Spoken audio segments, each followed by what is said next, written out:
ายดีขั้นตอนการเฮ็ดออฟไลน์เนาะพวกเขาจะมาแนะนำมันจะมีอยู่3ขั้นตอนเนาะ3ขั้นตอนก็คือหมายว่า1เขาต้องไปดาวน์โหลดตัวเซิร์ฟเวอร์มาเนาะตัวนี้ปัจจุบันเขามีตัวเซิร์ฟเวอร์แล้วเนาะแต่ว่าพอจะลองดาวน์โหลดไม่เบิ่งเนาะดาวน์โหลดตัวเซิร์ฟเวอร์นี่ก่อนเนาะมันจะมีตัวนี้เห็นบ่ ENT นี่ในเซิร์ฟเวอร์มันจะเขียนคำว่าเซิร์ฟเวอร์นะเขาติ๊กเอาตัวเดืออะไรนี่อันนี้เป็นตัว PC เนาะตัว PC ตัวเขาติ๊กเอาตัวดาวน์โหลดเซิร์ฟเวอร์นี่เพื่อเขาจะมาเปิดออฟไลน์ดิดาวน์โหลดไปเลยกดคลิกเข้าไปเนาะดาวน์โหลดเอาตัวเซิร์ฟเวอร์นี่เดี๋ยวนี้มันกำลังโหลดอยู่เนาะอันนี้ดาวน์โหลดเอาก่อนนี่มันโหลดอยู่มีแต่เขาจะไปเข้าตัวการตั้งค่าของอันหลังบ้านเนาะหลังบ้านก็ย้อนว่าเขาจะเปลี่ยนตัวออฟไลน์ดิเนาะเขาจะมาเข้าตัวออฟไลน์นี้ก่อนจะได้ออฟไลน์นี่เขาจะมาเบิ่งตัวนี้เขาต้องเข้าตัวตั้งค่านี้ตั้งค่าเรากดเข้าตั้งค่าทั่วไปปัจจุบันนี้แม่นพวกเขาติ๊กเป็นออฟไลน์แล้วเนาะออฟไลน์นี่คนที่ได้เนี่ยมาจะกดแก้ไขตัวนี้เนาะเรามาเลือกเป็นออฟไลน์นี่แล้วก็บันทึกไปเนาะทำซาว่าเซิร์ฟเวอร์มันกำลังโหลดอยู่เนาะเขาจะเห็นตัวนี้หลังจากแล้วตัวนี้แล้วมันมีขั้นตอนไหนเขาต้องท่าแต่เซิร์ฟเวอร์มันติดตั้งเซิร์ฟเวอร์ได้ก่อนเนาะปัจจุบันนี้เซิร์ฟเวอร์เขากำลังโหลดอยู่โหลดแล้วมันต้องใช้เวลาหน่อยนึงโหลดตัวเซิร์ฟเวอร์แล้วตัวนี้เนาะโหลดตัวเซิร์ฟเวอร์นี่ก่อนหลังจากได้เซิร์ฟเวอร์เขาต้องดับเบิลคลิกตัวเซิร์ฟเวอร์นี่ก่อนเพื่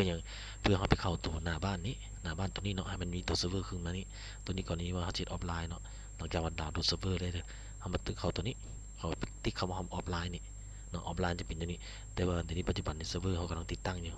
ติดตั้งตัวเซิร์ฟเวอร์แล้วพอเขาจึงโหลดเปิดเซิร์ฟเวอร์ขึ้นมาก่อน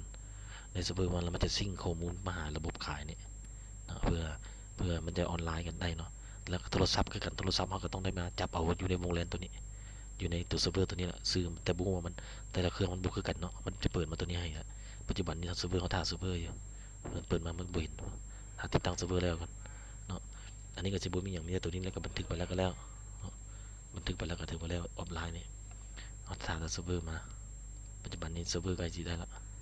ไว้ก่อนติดตั้งเซิร์ฟเวอร์แล้วกันอีกน้อยหนึ่งใช้เวลาหน่อยหนึ่งกี่ก็พอเขาไม่ได้โหลดไว้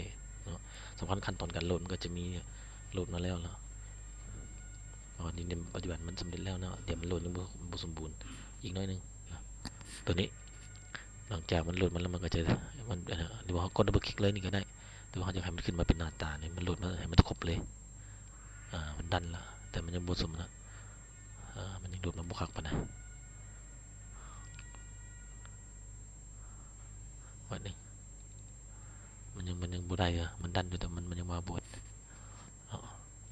จิกน้อยนึงใช้เวลาหน่อยนึงมาละดับเบิลคลิกเข้าไปเปิดคราวนี้เนาะมันจะมีตัวเซิร์ฟเวอร์อยู่นี่เนาะแล้วก็ดับเบิลคลิกเปิดเลยเปิดตัวเซิร์ฟเวอร์เข้าไปนี่เปิดตัวนี้ไหมเนาะแล้วมันนี่เขาต้องอินสตอลต้องมีตัวนี้เขาใส่หม้ออินฟอนี่แล้วก็รันเดอร์เวย์นี้เนาะบางคอมมันก็บ่เป็นบางคอมมันก็เป็นแต่เขาต้องไปตามขั้นตอนตัวนี้มันเนาะอันนี้หลังจากมันได้เซิร์ฟเวอร์ติดตั้งแล้วมันเดี๋ยวมันติดตั้งมาเนาะใช้เวลาหน่อยนึง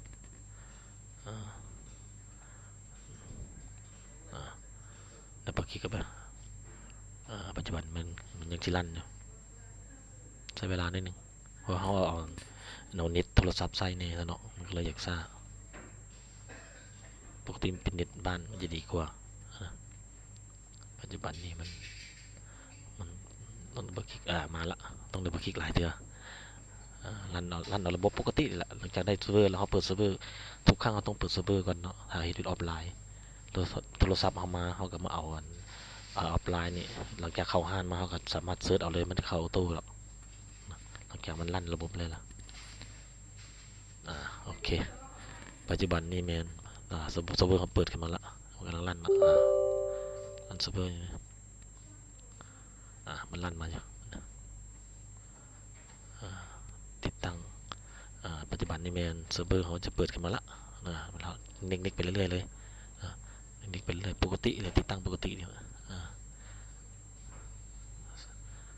ลั่นมามันนะ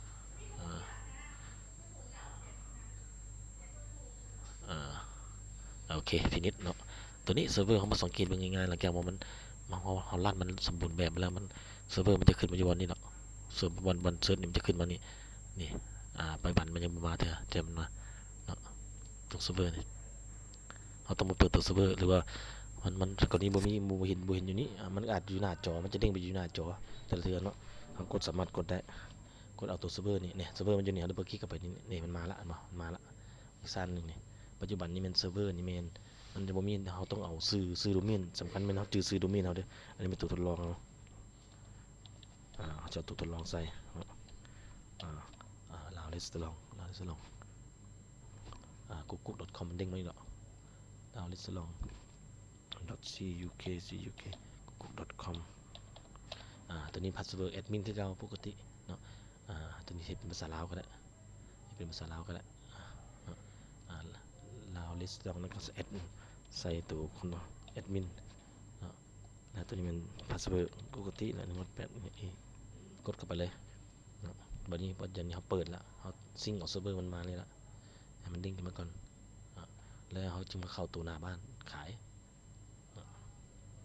เนี่ยตัวนี้มันเป็นออฟไลน์มันนี่ข้อมูลเป็นออฟไลน์ปัจจุบันมันกำลังซิงข้อมูลอยู่ถาน้อยหนึ่ง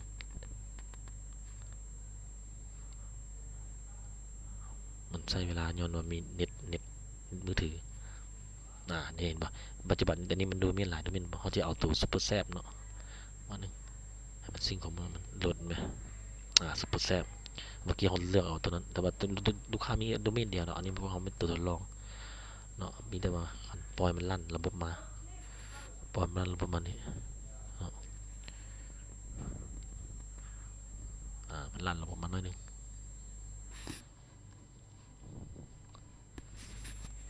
จะใช้เวลาหนึ่งลักๆก็เป็นได้ลืมแต่เปิดเซิร์ฟเวอร์เนาะเขาเรียกว่าจิตออฟไลน์อันนี้เพราะเขาย่ำลูกค้าตลอดเท่าไหร่ก็จะมอดเครื่องแล้วก็จะมอดเซิร์ฟเวอร์พร้อม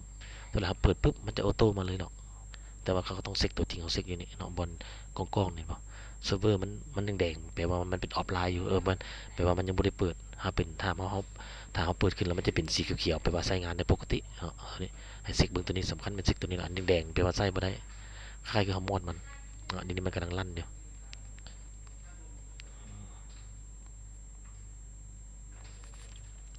ใช้เวลาน้อยนึง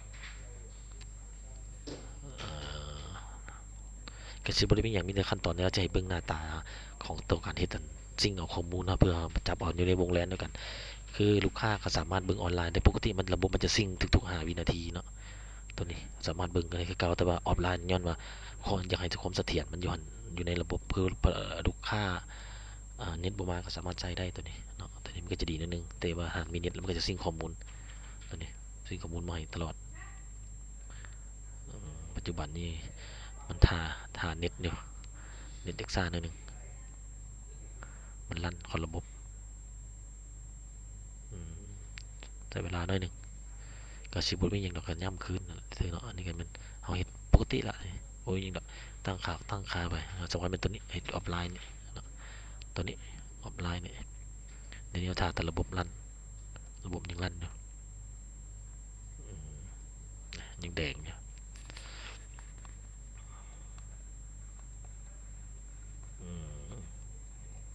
หยุดเนี่ยใช้เวลาหน่อยนึง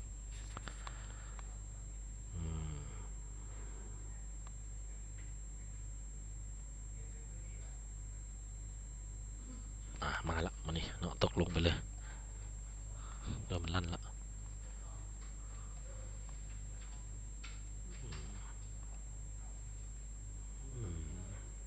สาเหตุย้อนเนี่ยเน็ตใส่เน็ตมือถือมันอย่างอืดนิดนึง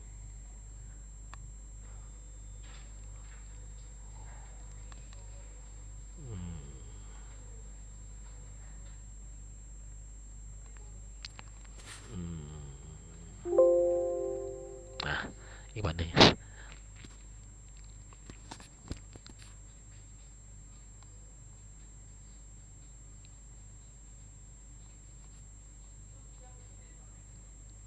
บาทหนึ่งวันหนึ่งลั่นเดียวปกติมันเขาเปิดไว้ก่อนแล้วตอนนี้อยากให้เห็นนะขั้นตอนการเฮ็ดดิซิมันนี้ปัจจุบันนี้แม่นเขาใส่รอท่ามันซิงข้อมูล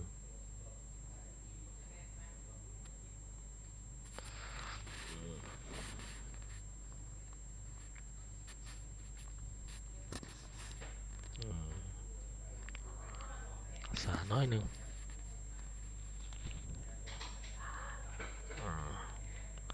โทรศัพท์คือกันเนาะโทรศัพท์มีอันหมื่นว่าเดียวมันจะสิไปเบิ่งตัวโทรศัพท์เนาะจับเอาวงแลนเดียวกันเลยทุกอย่างเขาติดตั้งตัวนี้แล้วเบิดแล้วสิวิดีโอทางโทรศัพท์ให้ถึงกรณีเขาไปจับเอาโทรศัพท์เนาะกรณีเขาสั่งอยู่โทรศัพท์เนาะตัวนี้ใช้เวลาน้อยเลยอันยังบ่ได้แต่ยังแดงไงระบบมันลั่นบ่ได้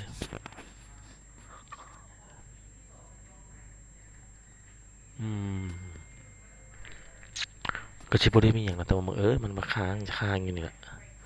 เนาะเราเน็ตมันใช้เน็ตมือถือนี่มาละเนาะได้ละปัจจุบันนี้เนาะมันจะเป็นตัวนี้เนาะตัวเขียวๆนี่กำลังใช้งาน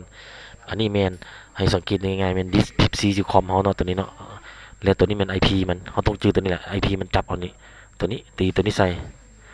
แล้วก็ตีตัวนี้ใส่เนาะแล้วนี้เฮาติ๊กใส่ตัวนี้เว็บไซต์ Windows นี่แล้วก็ตัวนี้เรามีแต่บันทึกไปเลยบันทึกไว้เนาะบันทึกแบบซิงข้อมูลนี่วันนี้เฮาบ่ต้องพับบ่ต้องมอดมันเฮาพับลงเลยเนาะพับลงนี่พับลงเนาะเดี๋ยววันนี้เฮามาซิงข้อมูลเอาออฟไลน์ติ๊กเอาออฟไลน์จากออนไลน์มาเป็นออฟไลน์เนาะกดเอานี้ในเซิร์ฟเวอร์มันซิงหาเซิร์ฟเวอร์นะเซิร์ฟเวอร์ตัวนี้หน่อยมา this PC นี่ตัว this PC ก็จะเป็นตัวเมื่อกี้ที่เราเปิดขึ้นมาละตัวยูตัวนี้ละเนาะตัวนี้แล้วก็ติ๊กเอาเลยติ๊กเอานี่มันนี่ IP มันจะมาแบบนี้เนาะตัวนี้โทรศัพท์เขาก็จะเอาแบบนี้แหละจับเอาตรงนั้นแล้วก็ตกลงไปเลยแล้วนี่ก็ใส่เลยทราบให้จือตัวนี้มันเนาะนี่ตัวนี้บอลอันออฟไลน์นี่ตั้งค่า IP มันเนาะตัวนี้อยู่โทรศัพท์ก็เอาตรงนี้ให้แบบนี้เลยเนาะแล้วก็ใส่พาสเวิร์ดปกติกดเข้าไปเลยเนาะเพื่อมันซิงข้อมูลเนาะเพราะมันปัจจุบันเนี่ยเขาเฮ็ดออฟไลน์เนาะกับบัญชีบ่มีอย่างอันนี้สิประมาณนี้ตัวนี้ขั้นตอนที่ว่าเฮ็ดออฟไลน์เนาะมันก็ซิงข้อมูลมาแล้วทางโทรศัพท์ก็ต้องได้จับเอาวงแลนเดียวกันเนาะถือว่าบ่มีโทรศัพท์เอาตัว PC นี่ก็ถือว่าแล้วไปเลยแล้วก็สั่งปกติบ่ได้มีอย่างเลยเนาะขั้นตอนตัวนี้ที่สุดแล้วปัจจุบันนี้มันลั่นเป็นออฟไลน์แล้วเนาะเบิ่งตัว IP มันปล่อยมานี่เนาะ IP เขาต้องจับให้มันถึกตัวนี้เดี๋ยวจะให้มันขึ้นมาเป็นหน้าตาการขายเนาะให้มันลั่นนิดมัดนึงปัจจุบัน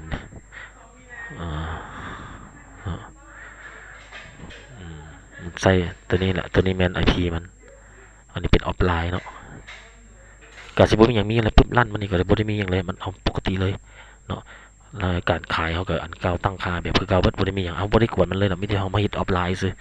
เพื่อลองสั่งให้มันเสถียรขึ้นเพราะว่าเดี๋ยวนี้ปัจจุบันนี้บางบอนมันเน็ตมันบ่เสถียรแล้วมันเฮ็ดให้การสั่งอาหารข้างปัจจุบันนี้แม่นถ้าแต่ระบบมันลั่นมาอันนี้มันช้าถาหน่อยนึงอยากให้เห็นหน้าตาซะดอกว่าบ่มีหยังเบิ่งตัวออฟไลน์เนาะก็สังเกตง่ายๆก็สิย้ำเติมตาลั่นเนาะเดี๋ยวมันเป็นสีอยู่บนลูกขัวมือเนาะบนหน้าจอนี่บนเปิดลำโพงนะมันเป็นสีเขียวๆไปว่าระบบเขาใส่ได้ปกติกรณีมันดันนะครับก็สามารถดับเบิลคลิกนี่ก็ได้ดับเบิลคลิกใส่พาสเวิร์ดเป็นแอดมินก็ได้แอดมินคือเก่าเนาะใส่พาสเวิร์ดตัวนั้นหลังจากนั้นก็ใส่รหัสขึ้นคือเก่าจะกรณีมันปิดไปแล้วก็ตกลงไปมันก็คือเก่ามันก็เด้งไปหน้าตาคือเก่ามันหน้าตาจะเป็นสีฟ้าคือเก่าเนี่ยนะปัจจุบันนี้มันมาละจะพับตัวนี้ลงมันซิงข้อมูลอยู่ก็สีประมาณนี้แหละเพราะมันมีแต่ตัวนี้บันอื่นก็จะบ่มีอย่างตั้งค่าตั้งอย่างแล้วก็ดีโทรศัพท์เดี๋ยวพอสิจับโทรศัพท์ต้องเอาไอพีตัวนี้อยู่โทรศัพท์แล้วก็แล้วเมื่อว่าต้องใช้โทรศัพท์อยู่นี่หน่วยนึงใส่ไปเดี๋ยวตัวนี้มันลั่นอยู่หน่อยนึงเดี๋ยวที่ตั้งให้โทรศัพท์ที่เอาโทรศัพท์เบิ่งเดี๋ยวนี้มันลั่นอยู่อ๋อ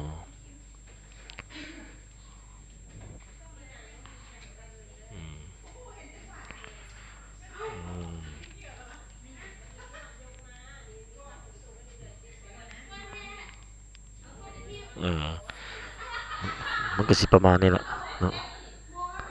เพราะว่าอันนี้ก็จะบ่มีอย่างละเพราะว่ามันสำคัญมันจับตัวที่เราบ่เนี่ยระบบได้ละเดี๋ยวมันลั่นมาปกตินี่แหละเนาะตัวนี้เขาใส่ Wi-Fi เน็ตเนี่ยนี่เปิดขึ้นมาซิงข้อมูลปกติก็จะบ่มีอย่างเราเปิดกะอันเก่าอื่นก็จะบ่มีอย่างการขายเนาะขายการแล้วก็สังเกตเบิ่งง่ายๆว่ากรณีว่าเนาะอันนี้เป็นออฟไลน์แล้วมันเป็นออฟไลน์แล้วเดี๋ยวเซิร์ฟเวอร์มันจะอยู่บนนี้แบบซุปเปอร์แซปนี้สมมติถ้าบ่เจอตัวนี้แหละวงแลนมันเนาะให้พนักงานเบิ่งตัวนี้แล้วก็เบิ่งตั้งค่าก็สิบ่ได้มีหยังเกิดขึ้นเนาะก็คือเก่าเฮาบ่ได้กดอย่างมันเด้กรณีตัวนี้เพราะเฮาเฮ็ดเป็นออฟไลน์ซื่อเนาะอันนี้มันติ๊กตัวภาษาย้อนมันมีตัวเลขแล้วมันติ๊กให้แล้วเนาะนี่ก็จะมีตั้งค่าพรินเตอร์มันก็เฮาบ่ได้กดมันก็ปกติเนาะบ่ได้มีหยังใน PC มันอยู่นี่นะตัวนี้วงแลนมัน อันอื่นก็สิปกติตามเซตค่าคือเก่าเนาะก็สิประมาณนี้ตัววิธีการเฮ็ดออฟไลน์เนาะอ่าให้ลองไปเฮ็ดเบิ่งนะ